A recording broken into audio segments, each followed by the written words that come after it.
Assalamualaikum warahmatullahi wabarakatuh. Perkenalkan, saya Muhammad Matika dengan ID CP229 dari Teknik Industri ITS. Di sini saya akan menjelaskan terkait tugas kriteria bisnis dan gap analysis. Yang pertama itu terkait kriteria bisnis. Jadi proses bisnis merupakan rangkaian kegiatan yang dilakukan oleh organisasi atau pelaku bisnis untuk mengubah inputnya menjadi output sesuai dengan tujuan yang dimiliki. Di sini menurut Porter, kegiatan yang termasuk dalam proses bisnis dapat digambarkan melalui value chain analysis seperti gambar di samping.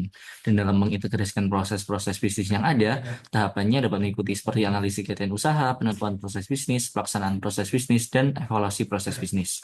Selain dengan pendekatan value chain analysis, terdapat juga pendekatan CIPMOSA atau Computer Integrated Manufacturing for Open System Architecture, di mana pendekatan ini merupakan suatu pendekatan untuk memetakan proses bisnis dan bertujuan untuk mengatur kompleksitas serta efisiensi dalam perusahaan dengan menyediakan suatu kerangka yang dalamnya terdapat suatu keterkaitan antara proses bisnis, informasi, sumber daya, dan organisasi yang benar dan tepat. Lalu yang kedua itu gap analysis, di mana gap analysis merupakan salah satu pendekatan untuk mengevaluasi kinerja ataupun kualitas pelayanan organisasi atau perusahaan. Melalui hal ini dibandingkan dengan kondisi existing organisasi dan kondisi yang seharusnya ada. Semakin kecil kesenjangan yang ditemukan, maka semakin baik pula organisasi atau perusahaan tersebut.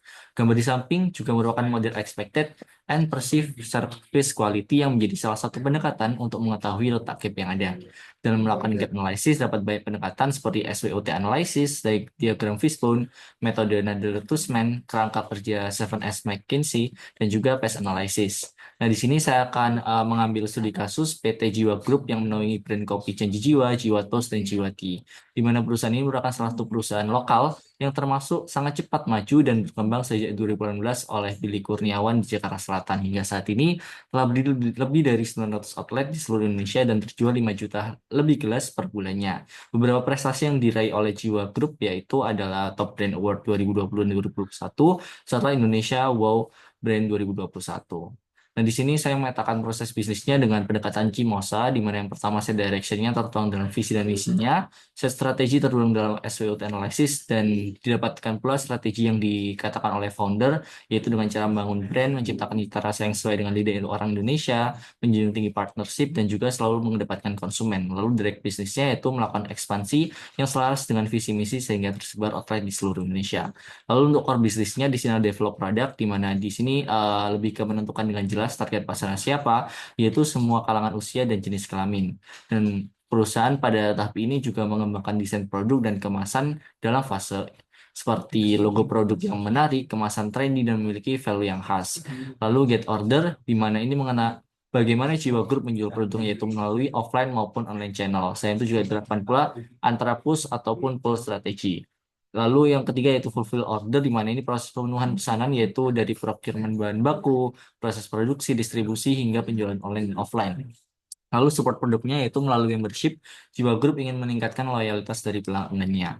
Lalu support proses, di mana yang pertama finance accounting seperti sistem kasir integrasi seperti Moka dan memiliki divisi khusus finance, accounting, and tax. Lalu human resource management, di mana Jiwa Group ingin menjaga kenyamanan dan semangat karyawannya serta mengadakan pelatihan sesuai standar yang ada untuk meningkatkan kemampuan yang dimiliki oleh sumber daya manusianya. Lalu information technology, Jiwa Group memiliki aplikasi khusus yang mengintegrasikan proses bisnisnya yang bernama Jiwa Plus. Lalu maintenance management, di mana Jiwa Group memiliki mesin-mesin yang dapat menunjang proses bisnisnya dan melakukan maintenance dengan berkala setiap 3 sampai 4 bulan sekali. Lalu di sini gap analysis dari Jiwa Group menggunakan framework 7S McKinsey framework, di mana yang pertama yaitu strategi di mana kondisi existingnya bisnis ini menawarkan kopi yang berkualitas dan harga yang terjangkau. Namun kondisi idealnya dilihat bahwa strategi yang perlu dimiliki oleh bisnis ini yaitu um, adanya dukungan digital marketing dan juga diferensiasi produk, sehingga gapnya di sini belum terlalu fokus pada digital marketing dan dapat menggait seperti influencer dan meningkatkan inovasi produk utama maupun pendukung seperti merchandise. Lalu struktur, di mana di sini gapnya terletak pada struktur organisasi saat ini, yaitu yang sangat cenderung kaku, dapat menghambat adanya proses inovasi maupun tingkat responsivitas terhadap perubahan kondisi pasar. Lalu sistem, di mana gapnya belum menggabungkan beberapa kegiatan bisnis sehingga berpeluang terjadi kesalahan karena seperti human error. Lalu share values, di mana gapnya belum mengimplementasikan nilai keberlanjutan dan pelayanan yang optimal di seluruh outlet yang ada. Lalu untuk aspek yang kelima yaitu style, di mana gapnya belum terlalu melibatkan pihak lain untuk mengambil keputusan, seperti bisa melibatkan dari pihak-pihak cabang yang mungkin memiliki permasalahan masing-masing. Lalu staff, yaitu gapnya belum adanya pengembangan selain dalam hal operasional dasar yang menjadi tanggung jawab masing-masing. Begitu pula dengan skills yang hampir sama dengan staff, di mana kondisi eksisnya saat ini lebih ke SDM hanya memiliki kemampuan dasar sesuai dengan tupoksinya masing-masing. Sekian yang dapat saya jelaskan. Terima kasih. Wassalamualaikum warahmatullahi wabarakatuh.